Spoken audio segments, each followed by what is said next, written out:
All right, so in this video, we're going to continue talking about consciousness. We're going to talk about truth. We're going to talk about some ontological studies. And all that means, I didn't mean to use a big word for no reason. All that means is we're going to talk about what it means to exist, what is existence, and how this works with what I've been talking about with true objective reality. Because when I'm talking about true objective reality, something that's outside of human consciousness, that's something different from what I mean by truth. And I make that separation because we can't have an experience without consciousness. There is a true objective reality out there. It looks completely different from how we're perceiving everything. But then within our realm, within our reality, there is truth. There is something that truly existed. And it's completely based upon intention. And so we'll talk about this, and we'll talk about a whole bunch of other things in terms of existence, what it means to exist, and why existence and truth are synonymous with each other.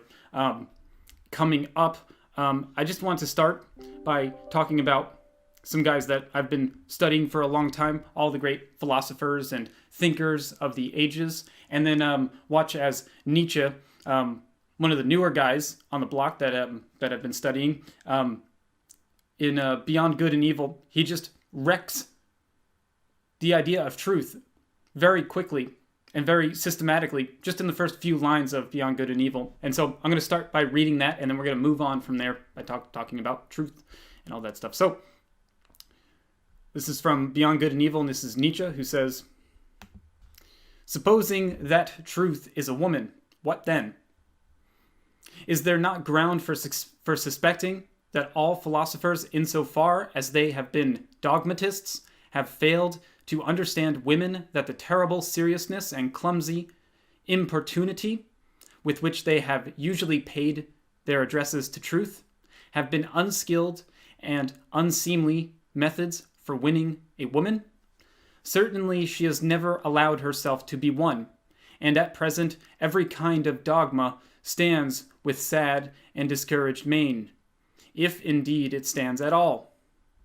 For there are scoffers who maintain that it has fallen, that all dogma lies on the ground, nay, more, that it has more, that it is at its last gasp." So, the reason why I separate the idea of true objective reality from what I term truth or talking about existence within our realm is because of this truth. It's the fact that, as Nietzsche pointed out, that if truth were a woman and all of these philosophers are trying to opine for her, or excuse me, just pine for her, none of them got it right. You know, you had Plato over there saying that there's these forms, and if you leave the cave, you'll see true objective reality, and then you go back into the cave. And, you know, and then there's all of these other examples of what Nietzsche calls dogmatists, and he says that this is not the truth. You're not actually presenting us the truth. And in fact, the closest that we get to the truth is through mathematics, through quantum mechanics, and studying things that exist outside of our realm of observation. And I don't think that that stuff's very particularly important, but what is important is existence within our realm, because there are some very interesting things that pertain to that. And so when I'm talking about truth, which I take very seriously, it's almost the utmost of seriousness, and while I separate it out from a true objective reality that's imperceptible from humans, there is a truth within our realm, and it's very important, and it must be taken seriously. And what that is that which is. That's all that truth is. It's that which is. It's that which exists. It's that which has occurred in the past, and that which is occurring in the present. And so it's all things that have occurred. Just trying to reiterate. It's all things that have occurred, and all things as they currently are occurring in the present moment, and thus these things all form our reality around ourselves. It actually is what forms our reality. So when I say that this is a hand, you know, true objective reality will prove that this is not a hand, because if I zoom in, you know, it's cells, and then if I zoom in more, it's molecules, and if I zoom in more, it's atoms, and then quarks, and then leptons, and it's like, well, Is this a hand or is this not a hand? Well, according to what I'm talking about, truth, and within our existence, what we're talking about, and I say that this is a hand, and I'm talking about this actually truly being a hand, this is the connection to intention. If I actually intended to say this is a hand, and this is what the hand is, that's the truth in that particular situation. And so this allows us to actually communicate with one another without being crazy about it, because everything around us is these random constructs, and we're just naming and labeling these constructs, and we are aware that these constructs can change based on judgments and based on arguments, and they're open to change all the time. And so if we're going to be able to communicate with other people, we have to be truthful in that within the realm with which we exist, we're being truthful. We're saying that this exists as X. X exists as X. Y exists as Y. And I refuse to... And this is all within the realm of our culture itself at large. But ultimately, where the rubber meets the road in this stuff is when we're talking about things that truly matter. And where things that truly matters the most is when we're talking about success, when we're talking about happiness. And so when we have a choice between a construct that makes a whole lot of sense to a whole lot of people compared to a construct that doesn't make a whole lot of sense to very many people and is a proven to be pretty bad construct, it's within your best interest to choose the most truthful construct and utilize that in your life. And so we find out what these most truthful constructs are through argumentation and through judgments, and we use our language to define these things. We use subject and predicate, which is just a judgment. The tree is tall. The tree is the subject. Tall is the predicate, because the predicate just talks about the subject. And then the is, which is what we're going to be talking about here, is the copula. It connects the judgment. It connects the predicate with the subject. And so that's what I want to talk about. This is, we have to really take a look at to be, really, what it means to be, existence itself. There's a whole bunch of iterations of be, which is, am, and are. And we're going to talk about is and am and be, because they have a deep connection to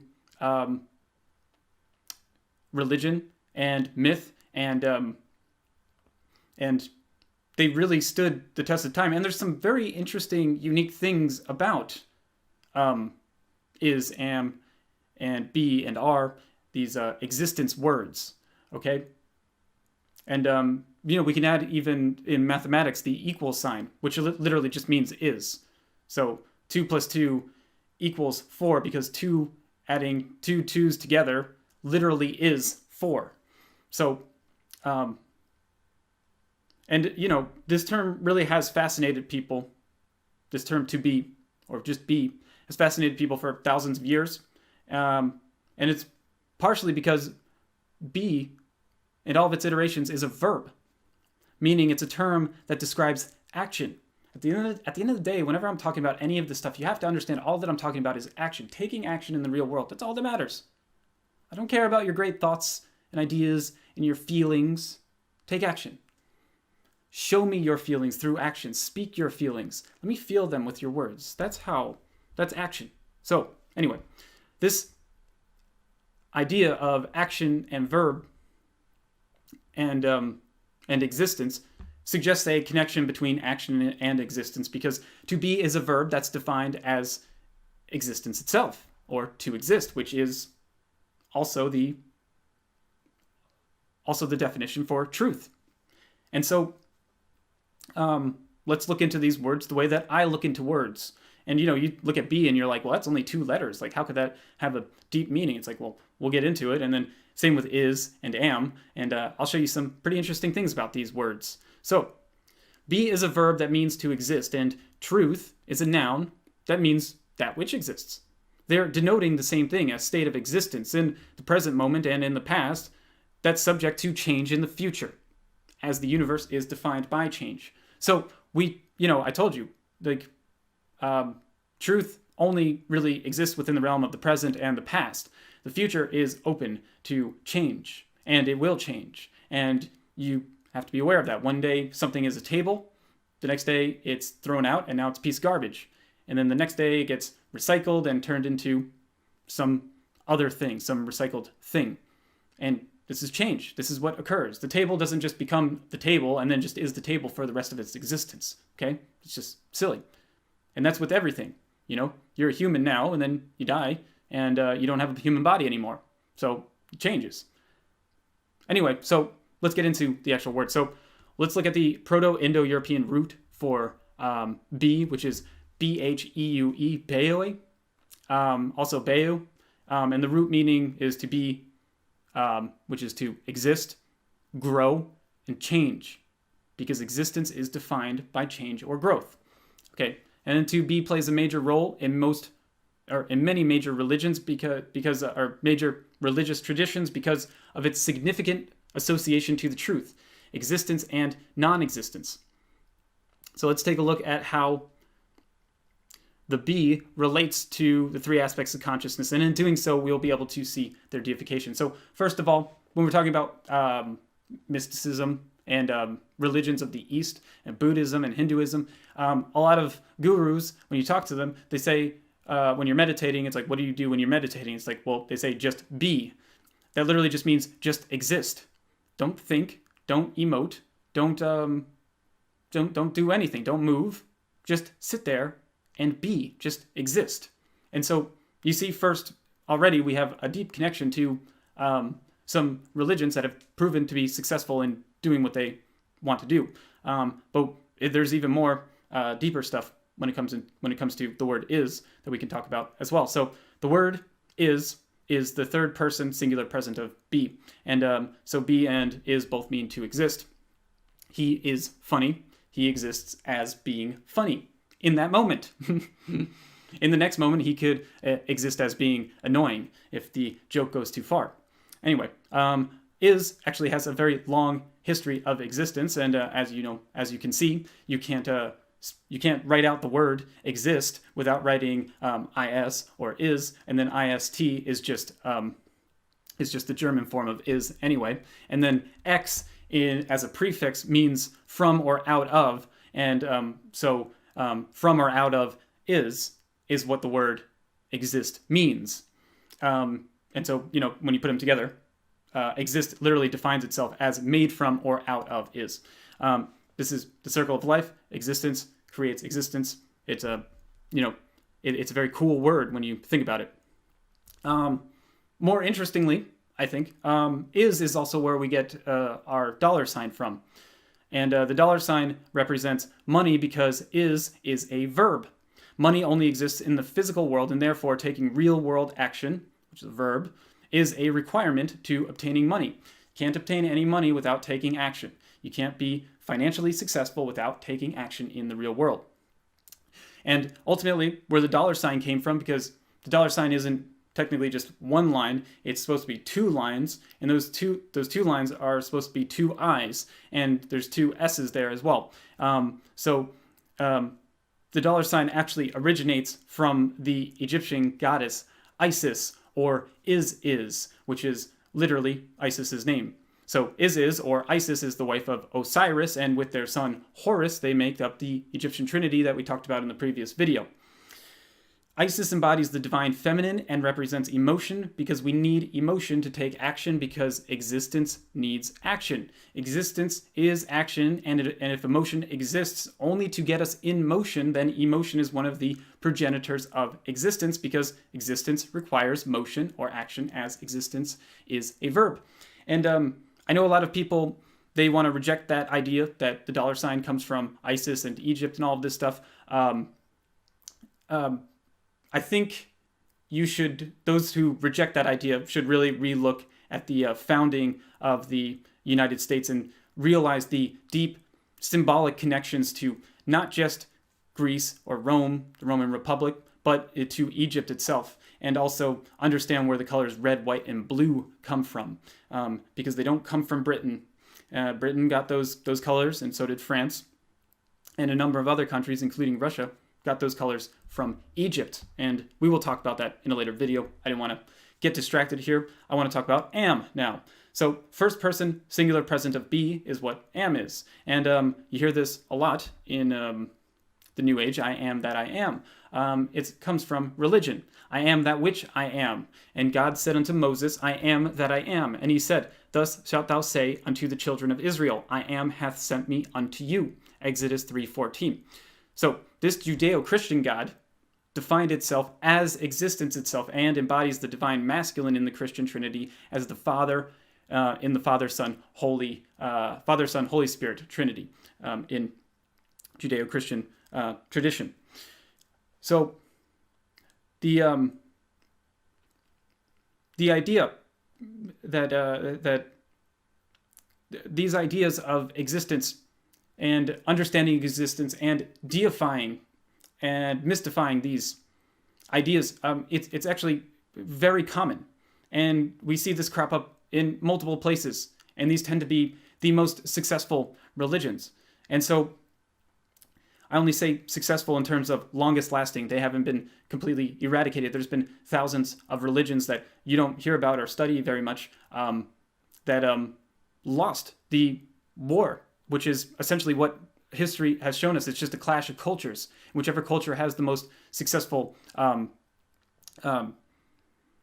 myth to them that they can utilize for success tend to win out in the long term.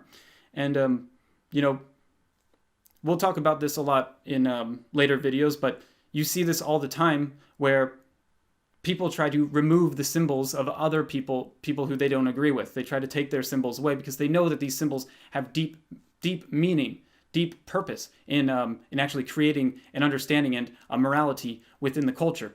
And so we'll study that as well, but we'll move on to R. R is a present plural indicative of be, and R is just to exist.